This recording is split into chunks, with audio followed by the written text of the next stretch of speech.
flame of fire, spark of the universe that warmed our ancestral hearth, agent of life and death, symbol of truth and freedom. We strive to understand ourselves and our earthly home.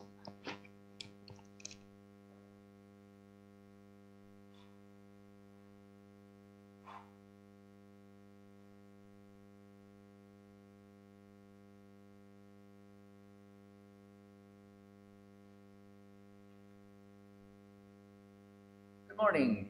Morning. It's great to be back, although I sometimes forget important things like actually putting my microphone on. So bear with me for one moment as I set about this sort of final task before our service begins in earnest, shall I say. But we did begin, though, with the lighting of our chalice, those words of Leslie Polk Cosbow, calling upon the flame in all its reality and symbolism to be a point of guidance for us for this next hour. And I hope that whatever it is that you've come here seeking, a time of joy and celebration, a time of tears and sorrow, perhaps you've come looking for a few words of wisdom or a chance to connect with one another or to rest with the divine, or maybe even just to come in from the cold, I hope you'll find it. Whatever it is that you're seeking, as well as a warm community. The latter point I know because I know all of you, and I'm grateful for your presence here in person, as well as those online.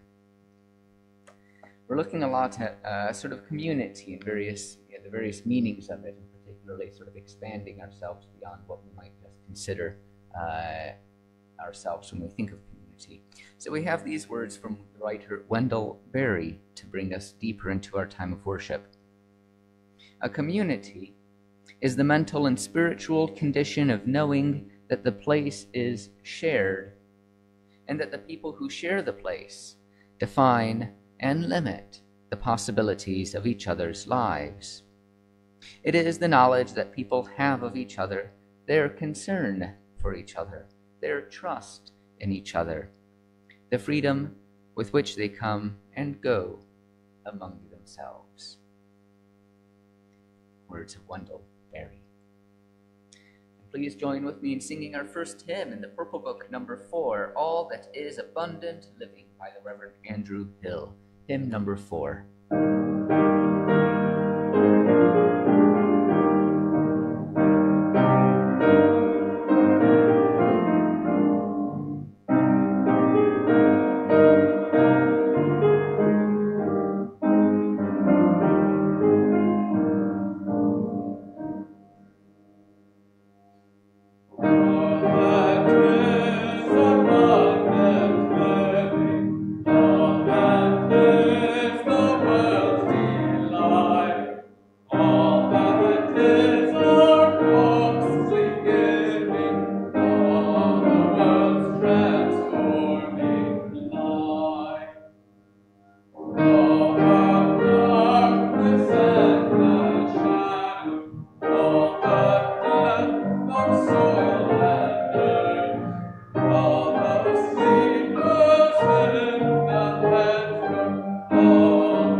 Let us turn now to a time of prayer.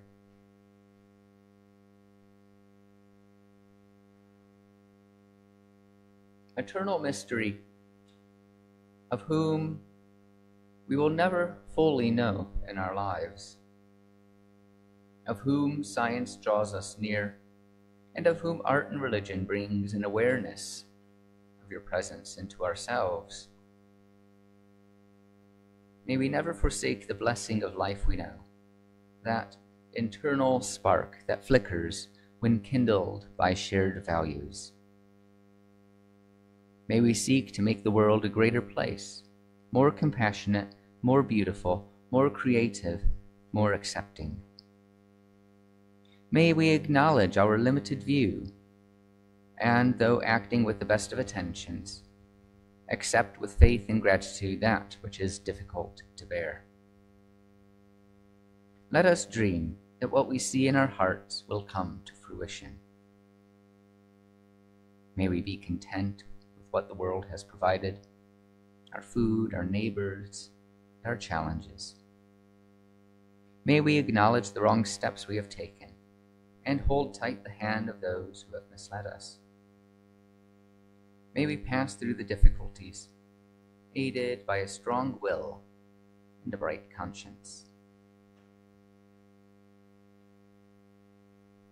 For these words, and more, those words that we speak in our hearts, we say, Amen. Please read with me our covenant, which you'll find printed in your order of worship and will appear online. We gather here in sacred fellowship to witness the fullness of our lives and all life, to hold and be held, tell stories and listen, to be renewed and renew the world. We speak with care and patience. We act with gentleness and compassion. We forgive each other and ourselves. In faith that we build beloved community, we renew our covenant today.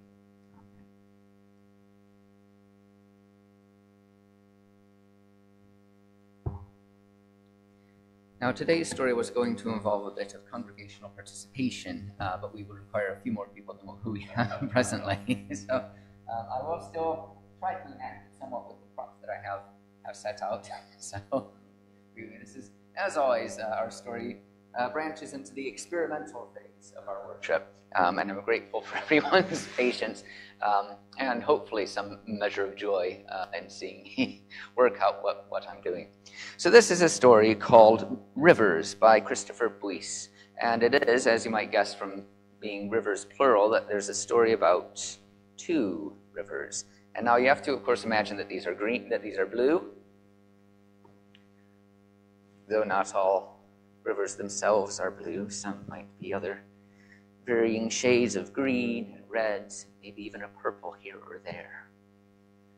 These are two winding rivers that are right by one and the other. So, once upon a time, there were two rivers flowing side by side. Both rivers liked to argue about who was best. The water in my river is better than the water in your river, said one. No, the water in my river is better than the water in your river, said the other. The two rivers would flow along all day, arguing about which river was the best. Both were quite sure that they were the greatest. Doesn't my water make a joyful sound as it runs over the smooth, polished pebbles on the bottom? And look at the way the sun reflects off the ripples and eddies that form around the granite boulders at my edge. These things are so beautiful. Surely I am the best river. The other river replied, but look at all the fish that swim in my clear, cool water. And have you heard the frogs singing at night? They live in the reeds and the lilies that grow at my banks. I am home to so many wonderful creatures. Surely I must be the very best river. Well, the two continued to argue until one day something strange and unexpected happened. The rivers were rounding a bend. They slid down a small falls and suddenly saw that they were flowing towards something much bigger and greater than themselves. Up ahead were big, crashing waves and water everywhere for as far as they could see. They continued to rush faster and faster until the water from both rivers churned together into a vast and enormous ocean. And then a sound came from the sky. It came from a cloud that chuckled for a moment and then said, "Now you see how foolish you have been, arguing about who is the best. There is no highest or lowest. There is no greatest or least. All things are one, and all are joined together like rivers in the sea." Rivers by Christopher Buis.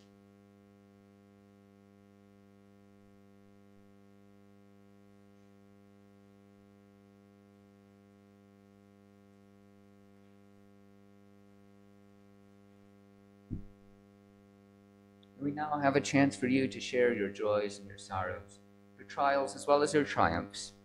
If you want to share these publicly, please come forward and light a candle. If you have a few words to say, please come to the microphone so those who are listening online and those using the loop system will be able to hear you.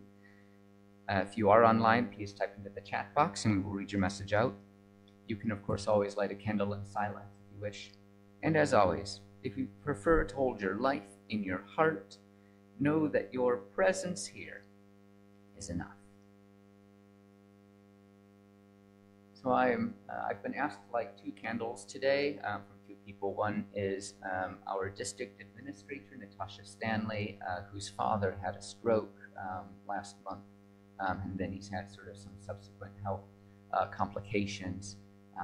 So do hold Natasha and her family in your prayers.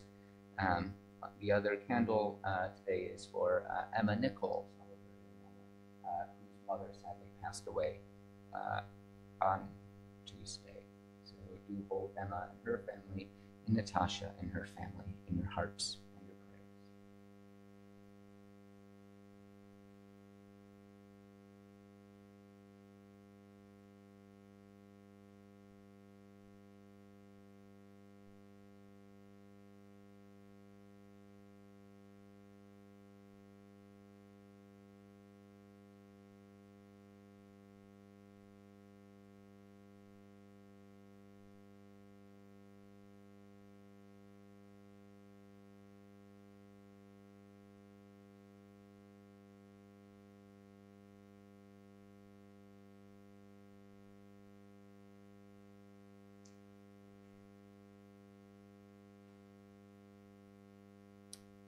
I'm sending the light of that candle to my sister, who was discharged home on Christmas Eve, is still with us, with lots of care and support, and is being her indomitable self, as usual.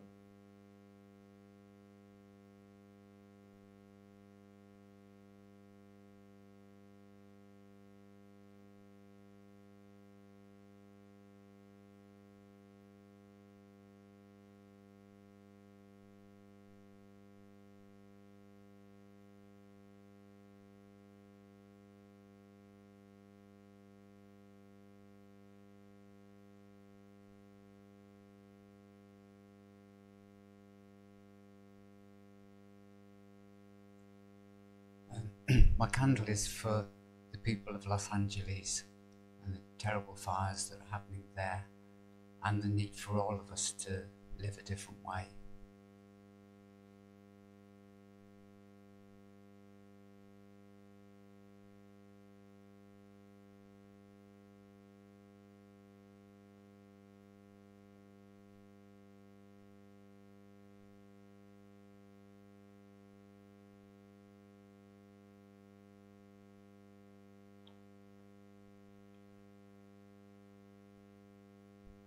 Following on from what William has just said, on Tuesday I went to the exhibition of David Hockney's work, And there was one section of it which was about his move to Los Angeles, in which he saw it very much in terms of freedom and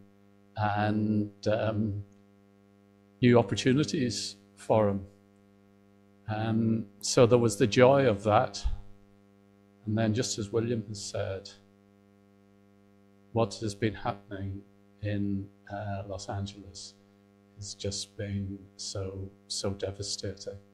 And there's something in that joy and sorrow which is intermeshed.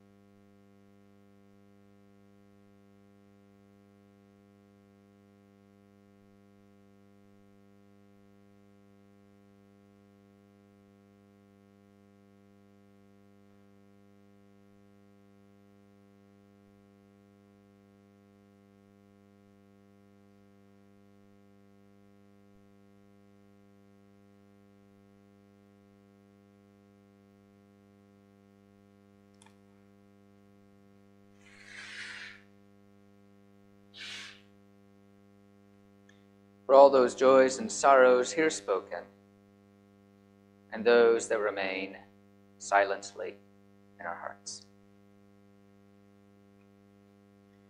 Please join with me in singing our next hymn in the Green Book, number 141, with words by the poet Edna St. Vincent Millay, "The World Stands Out," hymn number 141.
Two-verse hymns always seem to go so quickly.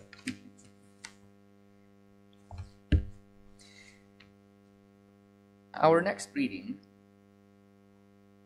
comes from a book called The Spell of the Sensuous by David Abrams. Abrams is sort of ecologist and sort of sociologist, having done research into sort of older, what we traditionally were sort of historically called primitive communities, but sort of First Nations, particularly into the use of shamans, the use of various doctors, and writes about the sort of the link with nature that these communities have. The spell is this sort of wonderful play on words, this title, The Spell of the Sensuous, because it's not just about, say, magical spells, but actually literally spelling things in a sort of linguistic sense. Though there is what he terms as magic. So when he refers to the magician in this following reading, he's referring to sort of shamans, to doctors in these communities. The magician is left free to attend to what they acknowledge to be their primary craft and function. A clue to this function may be found in the circumstances that such magicians rarely dwell at the heart of their village. Rather, their dwellings are commonly at the spatial periphery of the community, or more often, out beyond the edges of the village, amid the rice fields or in the forest, or a wild cluster of boulders. I could easily attribute this to some need for privacy. Yet the magician in a traditional culture, it seems to serve another purpose as well, providing a spatial expression of their symbolic position with regard to the community. For the magician's intelligence is not encompassed within the society. Its place is at the edge of the community, mediating between the human community and the larger community of beings upon which the village depends for its nourishment and sustenance. This larger community includes, along with the humans, the multiple non-human entities that constitute the local landscape, from the diverse plants and the myriad animals, birds, mammals, fish, reptiles, insects that inhabit or migrate through the region, to the particular winds and weather patterns that inform the local geography, as well as the various landforms, forests, rivers, caves, mountains, that lend their specific character to the surrounding earth. The traditional or tribal shaman, I came to discern, acts as an intermediary between the human community and the larger ecological field, ensuring that there is an appropriate flow of nourishment, not just from the landscape to the human inhabitants, but from the human community back to the local earth. By their constant rituals, trances, ecstasies, and journeys, they ensure that the relation between human society and the larger society of beings is balanced and reciprocal, and that the village never takes more from the living land than it returns to it, not just materially, but with prayers, appropriations, and praise. The scale of a harvest or the size of a hunt are always negotiated between the tribal community and the natural world it inhabits. To some extent, every adult in the community is engaged in this process of listening and attuning to the other presences that surround and influence daily life. But the shaman or sorcerer is the exemplary voyager in the intermediate realm between the human and the more than human worlds, the primary strategist and negotiator in any dealings with the others. The Spell of the Sensuous by David Abrams. And let us return to a time of prayer with these words of the Reverend Jane Lackall.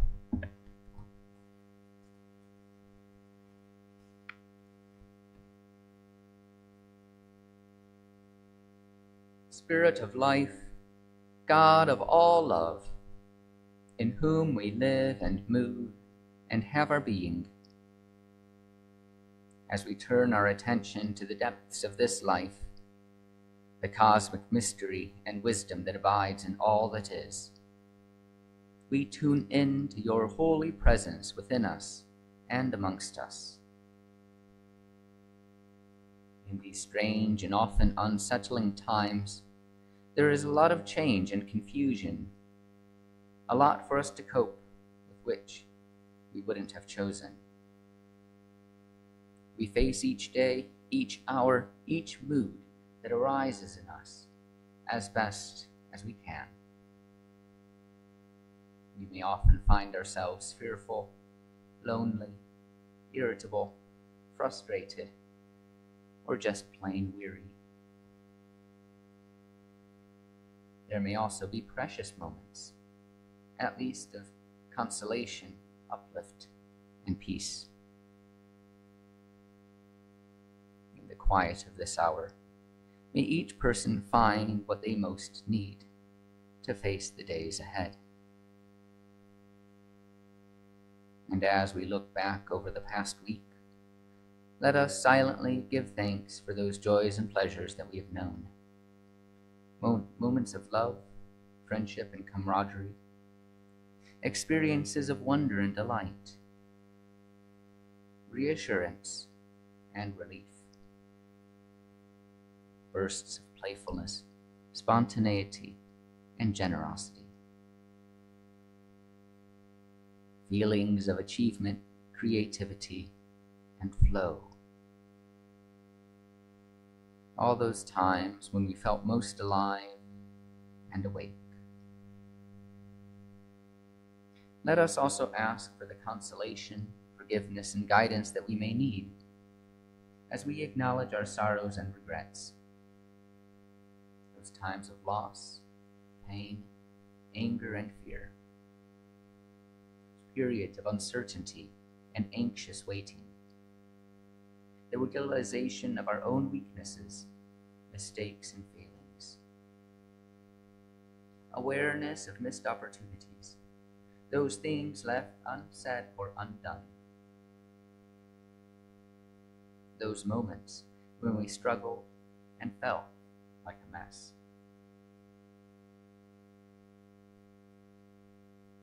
Expanding our circle of concern, let us bring to mind those people, places, and situations that are in need of prayer right now, and hold them in the light. Maybe friends or loved ones, those closest to our heart. Maybe those we find difficult, where there's conflict. Maybe those we don't know so well, who we've heard of in the news.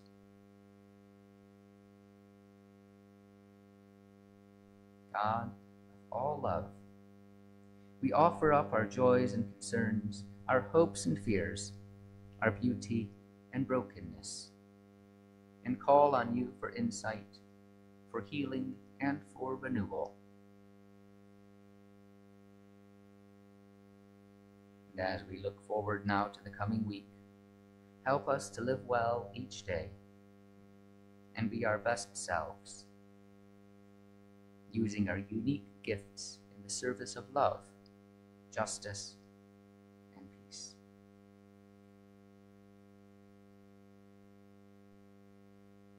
Amen. Let us now enter into a period of silence for reflection, meditation, contemplation, and personal prayer.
Let us sing now our next hymn, number 138 in the Green Book, O Help the Prophet to be Bold by Louisa Bevington, hymn number 138.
In addition to our earlier reading, the Spell of the Sensuous holds another story relevant for today's reflection.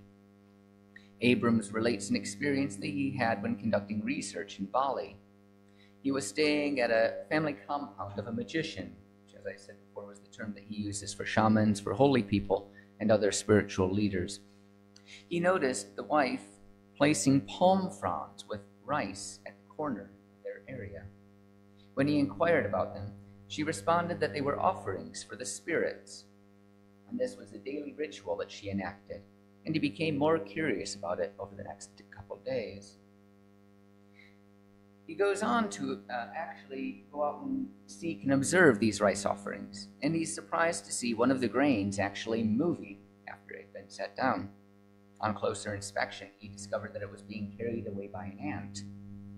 Not just one, mind you, but eventually by a whole convoy of ants to spirit away, I would say, all of those rice offerings that had been placed on the periphery of the property, presumably back to the mound. He notes that many of these houses are built near ant mounds, which is an occupational hazard, and given that the amount of food that's prepared for food, for rituals, for healing, and other activities, the proximity to these insects presents a real risk of infestation. However, by placing this small offering of rice on the side, not only are they feeding the spirits of the land, they're also setting a boundary, and they're protecting their own food supply. Abrams notes that many in the West have a dualist view of nature, that there's a physical body and there's a spiritual soul. But this does not have to be the only way with which we see the world. These offerings to the spirit, though perhaps embodying some ethereal notion, is also an offering to the ants. Who's to say where this distinction between the material and the spiritual resides? The book goes on to explore this material, physical connection between humans and animals, especially in the presence of language. One of my favorite stories from the book is about a sort of Eskimo and Inuit tribe in northern Canada that has a sentence about being careful on thin ice. And this sentence matches exactly the sound that an owl makes as it flies over a frozen lake. Isn't that incredible? So they hear the owl, and it's as if the owl, not as if, but the owl is in essence speaking to them. Just as these individuals live on the edge of their society, our connection to nature is sometimes just on that edge of our awareness, in that fog of ancestry, oftentimes for us here in the West, lost. This demonstrates aptly that earlier reading, that shamans and doctors and magicians often live on the edge of their communities. Their medicinal knowledge comes from the plants and the animals, and so they position themselves as intermediaries between civilization and the natural world. The spirituality of their work is intertwined with the physical reality of their world. They seem to possess a knowledge beyond their community's comprehension, a sort of transcendent perspective that can see the curative properties of herbs and the behavior of animals. This is not to deny an ethereal or spiritual plane of existence, but simply a chance for us to take off the blinders that Western society has placed upon us. Just as Abrams described the rice being placed at the edge of a settlement, our reading from the Spell of the Sensuous talks about the edge of civilization. We're told that for ancient groups and First Nation communities, the magician resides on this edge, next to nature. And we see this practical reason. We see the interlocking of faith and physical fact. We see the medicinal herbs themselves not only as being physically helpful, but spiritually endowed as well. And we see the shaman or the doctor possessing this knowledge by living between society and nature. Whilst not necessarily on the edge of the known world, it is certainly on the edge of the comfortable world. Many churches, by contrast, usually occupy the centerpiece of their community. Think of how medieval Manchester centered around the cathedral, though it wasn't the cathedral at that time, and how the city has gradually grown out of this kernel. Religion, being a centerpiece of life at that time, deserved the prime real estate, so to speak. And it was often twinned as well with power, and so we may imagine that it would have been lopsided for it to have been sitting on the margins. I used to joke that when people asked where our church was, that if you looked at a map of Manchester, we were pretty near dead center. This may not be the case anymore, but more importantly, it originally wasn't. My apologies for those who've heard the stories here time and time again, but a little over 330 years ago, this space was a field. In fact, it had a stream running down what is now Chapel Walks. The stream, in fact, is still there. Down in the earth under our feet. We had just been given the right to build a church, having existed on the edge of legality. People who came here were also perhaps socially on the edge. They were ridiculed for attending St. Plungeon's, as it was called. It was based on the name of the field, Plungeons, as well as the fact that we were near the dunking stool. I wonder if there ever was a sense of foreboding present as people walked past it to reach their place of worship. But now we occupy a central part of the city, which has grown around us far into the hills, culverting river and covering grassland. The risk of alienation with the edge, with this rooted spirituality, is very real. We also talk about people who live on the edge of living like the homeless who need shelter in this harsh winter, the edge of acceptance, like marginalized groups beaten down by systemic and violent oppression, the lonely and the lost who may feel on the edges of their communities. Religion, at least one theory would have it, comes from a term meaning to bind together. Oftentimes, this is thought of as being bound by a creed, by a set of beliefs, or by rituals, by actions that demonstrates one's faith. And we here have had many discussions about how and why of our gathering. But I want you instead to think about who. Who is welcomed into our fold? Who do we seek to embrace and support? Who on the edge are we tending to, ensuring that they are bound up in our faith? And when I say bound up, I don't mean believing in our faith. I don't mean proselytizing or converting. I sometimes joke, which is the most serious joke, that we keep our light under our bushels. And this is not to say that we need to be out calling the good truth of our faith, but rather that we need to bring that sacred light that's within ourselves out into the world, to those dark corners that most need it. I am always filled with joy to see the chapel lit up against a gray sky. How greater would it be for each person to step away, shining themselves out into the cold world,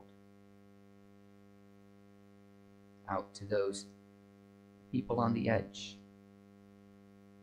who should be bound together with us, who are bound together with us.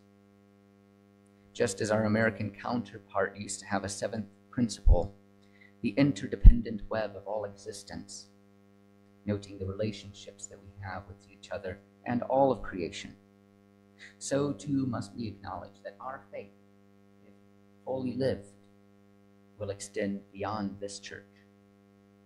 We must be willing to meet those in need, those who are oppressed, those who are lonely and lost, those who are on the edge, and provide for them the care that we can give and that they need. Amen. A few notices before we sing our final hymn. If you need to speak with me, you can do so in person, or you can write to minister@crossstreetchapel.org.uk. If you haven't yet, you can join our mailing list, again by writing to minister@crossstreetchapel.org.uk. And we're always grateful to have people helping to volunteer for reading, for greeting, helping out the IT. How's the IT been today, William? Fantastic, thank you. So, I say that just so people don't feel alarmed or sort of put off by it. It's hopefully written out in as clear and sensible a way as possible. So even if you don't consider yourself tech savvy, do consider volunteering for the IT. We also need someone to help with the tea and coffee today. Is there anyone willing to put their hand up for that? Thank you, Carl. We're grateful as well for any contributions that can assist the mission of our chapel. You can donate online at justgiving.com/crossstreetchapelmanchester. You can email me about setting up a standing order, and there's a retiring collection for those who are here in person. And if it's your first time with us, your presence is a gift to the chapel. So we don't expect any financial giving from people who are visitors or people who just stepped through our doors. We'll wait for next week. Our Friday lunchtime recital is the last Friday of the month. There's been a slight change. I forget that you, but if you look at our Facebook page, the information is there, and the posters will be up sort of later this afternoon. It's a celebration of Chinese New Year, which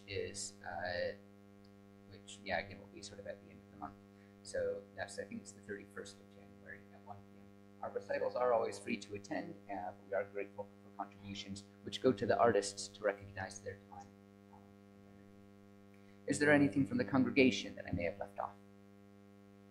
Final note, an email has been sent out to members and to our mailing list, but our annual general meeting has changed. It's now the 16th of March, 2 weeks later.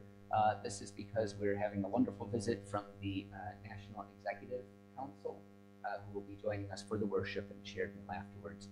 And it just seemed to make more sense to bring them in to that service rather than try to have two competing services, particularly with shared meal. Although I think we can always eat more and more. And there will be a specific item on our AGM about merging with our building trustees and converting to a CIO. There will be more information to that closer to the date. Let us then sing our final hymn in the Purple Book, number 39, Carl Daw Jr.'s For the Splendor of Creation That Draws Us to Inspire. Hymn number 39.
fantastic music. Thank you, William, for the IT. Thank you, Sonia, for the flower and for greeting and helping to set up. Thank you, Carl, for the tea and coffee that we're about to enjoy. And thank you to everyone for creating and sharing worship today. We close with these words of Joan McIntosh. Now the trees sway. Now the long-awaited rain. Now a great blue heron standing unmoving minute after minute on a log at pond's edge. Now a human watching the heron, the trees, the long-awaited rain. Now 2 pileated woodpeckers flapping across the pond up and up to a bare vertical branches of the tallest tree. 4 living creatures and these living plants. Dots in a cosmos. Are we connected? The heron dives, comes out with the frog, adjusts the frog, and swallows. The woodpeckers fly away, and I go inside. Perhaps for that sweet minute we were together. Amen.